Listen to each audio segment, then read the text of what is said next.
A Note on Paradise, not by Dante, but by Donald Barthelme, winner of the Pulitzer Prize, even if looking up for the book on the net, I found that at least some critics says this is um, one of the least formidable works of the author. Maybe the title and the subject matter are enticing for anyone. Paradise. What sounds better than that? And indeed, if you consider the setting and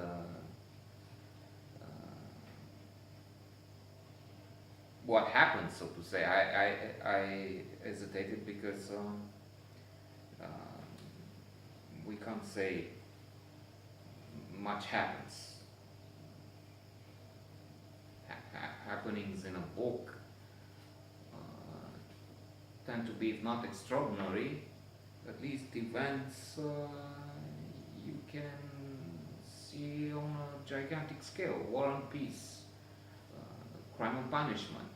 In fact, as a professor of literature that I had in high school used to say, every major work, every masterpiece has a crime story within. There's a whodunit.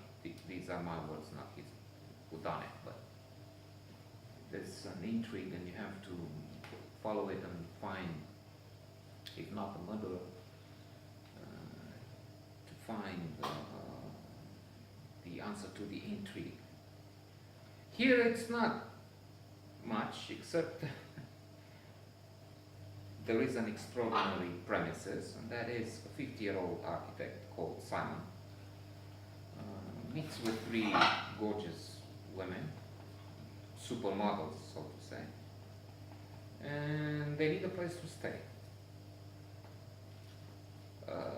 It seems unlikely that in the world of today, three supermodels wouldn't have a place to crash. There it is, and apart from that, I would say that without a spoiler alert, nothing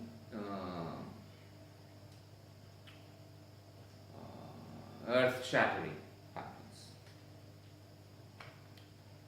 So he takes them in, and that's paradise.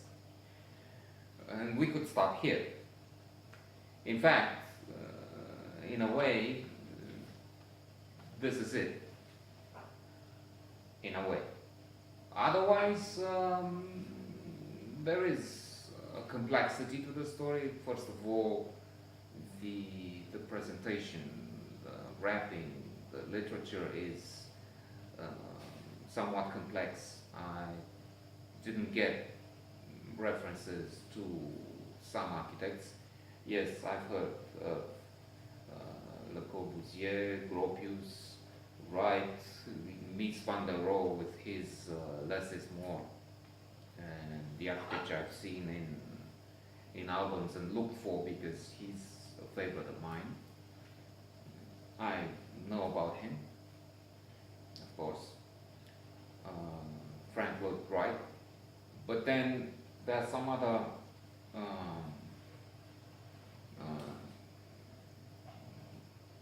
perhaps inside jokes, references that escape me. And more important, the style is absurd at times. It's not Eugenio Onesco and the chairs or something. You don't have rhinoceros running on the street like in Eugenio Onesco, but still there's a rupture, there's a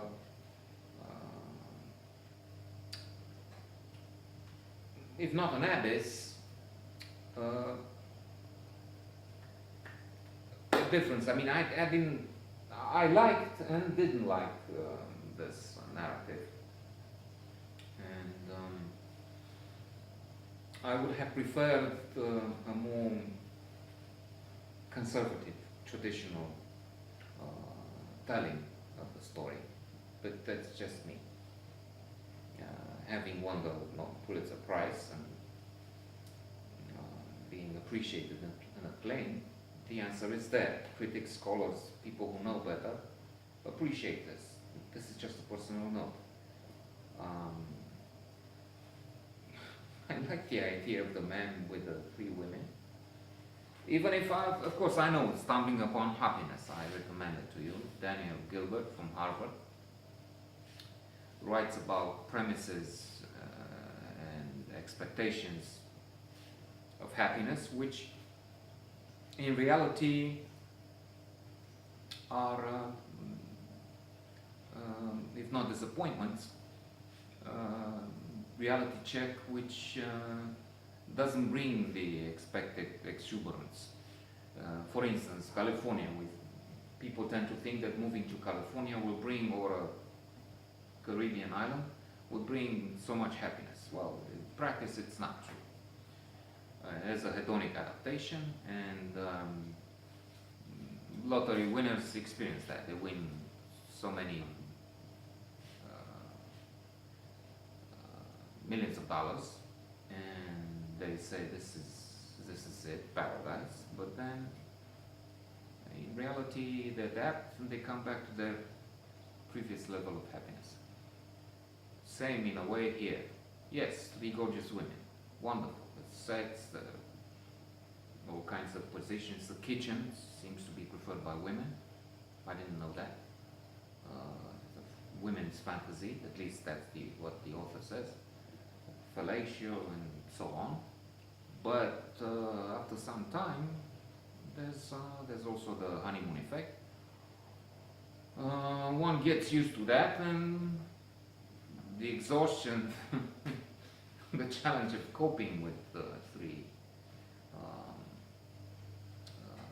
I guess, difficult girls becomes the dominant feeling.